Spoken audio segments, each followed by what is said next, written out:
Esta história está em uma das obras espíritas que nós utilizamos para ilustrar as nossas falas. E ela nos conta que um homem que era um operário de uma obra estava trabalhando modestamente, como toda a equipe de operários naquela mesma construção,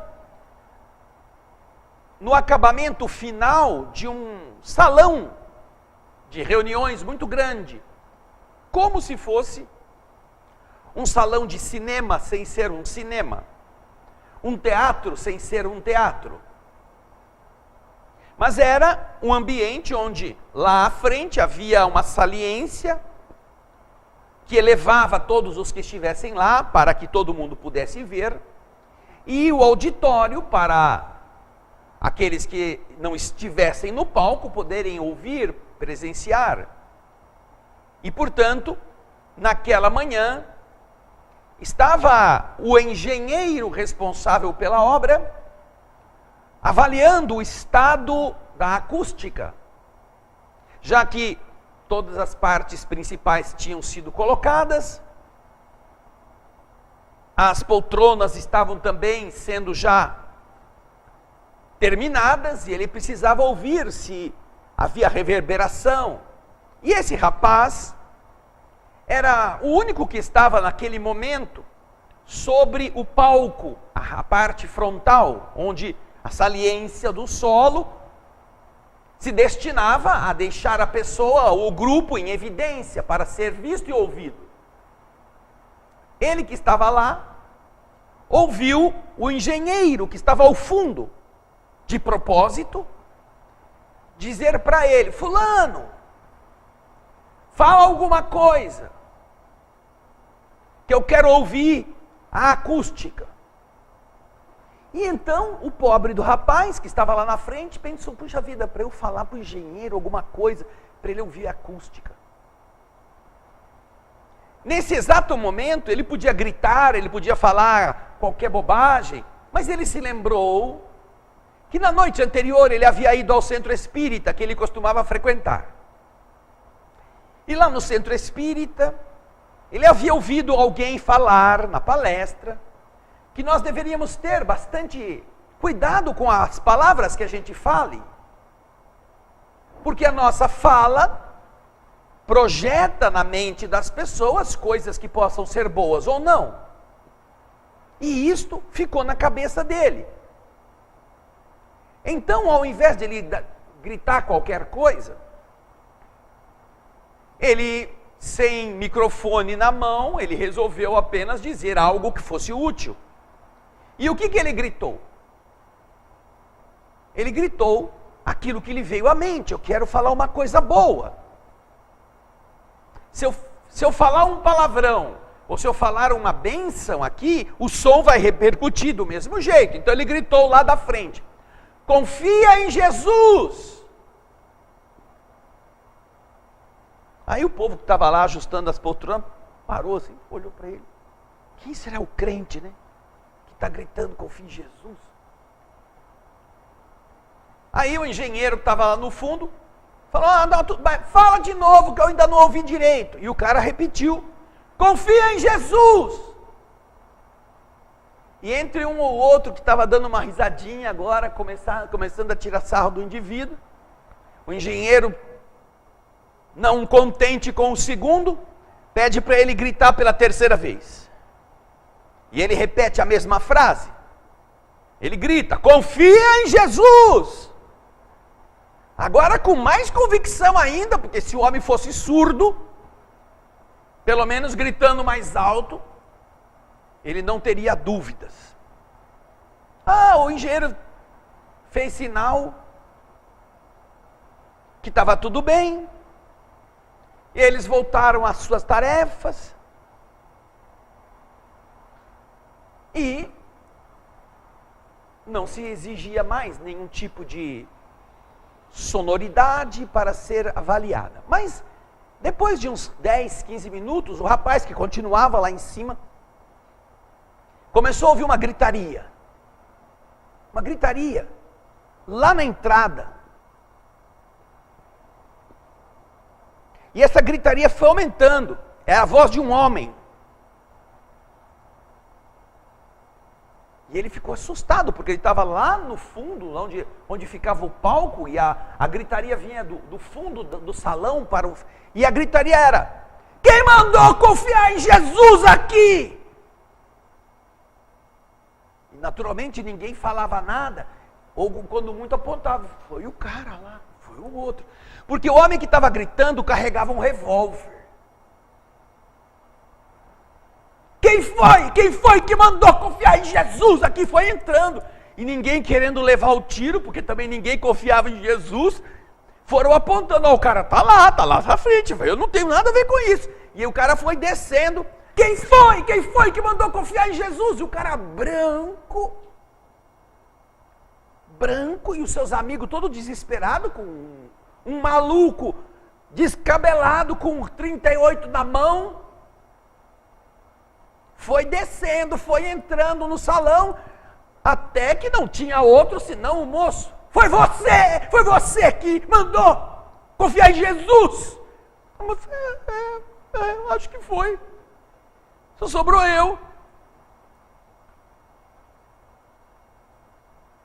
Nisso, o engenheiro ficou apavorado que podia acontecer um crime. O povo foi se acercando para ver se precisasse pular em cima do maluco que ia matar alguém ali, já ia inaugurar o teatro desse jeito, com uma morte, já não ia ser um bom agouro. Aí então o cara falou: olha, eu trouxe esse revólver para você. O moço não entendeu nada. Não, eu não quero revólver, não, é para você. Mas o que aconteceu? Quando todo mundo viu que o cara não estava procurando o autor para matar, mas sim para entregar o revólver, o povo se aproximou para ver o que estava acontecendo. E ele começou a contar. Eu estava aqui do lado, nesse terreno baldio que tem aqui, esse terreno cheio de mato. E eu estava lá com esse revólver, que eu ia tirar a minha vida, eu ia me matar. Eu sou pai de família, e faz 4 meses que eu não tenho emprego, saio todo dia, tenho 7 filhos. E meus filhos, quando eu chego, perguntam: papai, tem alguma coisa para eu comer? E ele muitas vezes chega de mãos vazias, ele pede, ele não tinha qualificação para conseguir um emprego bom, e ninguém lhe dava a chance de conseguir alguma coisa.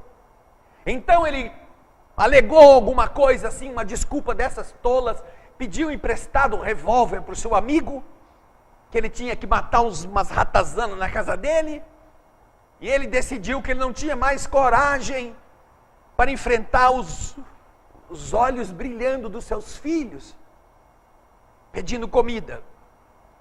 Ele então decidiu que ia matar-se naquela manhã. Conseguiu pular o muro e se escondeu debaixo daqueles pés de mamona.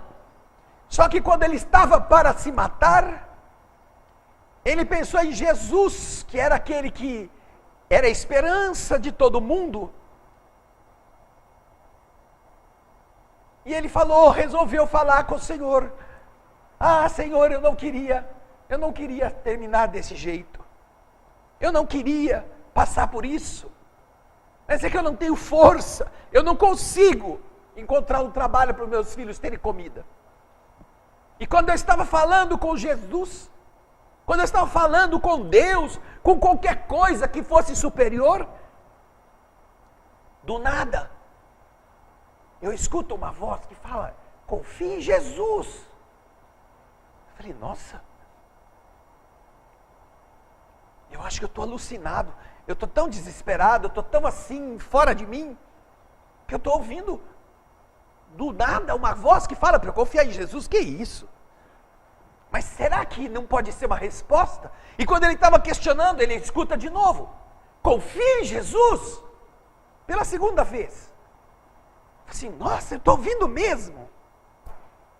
Confia em Jesus, pela segunda vez.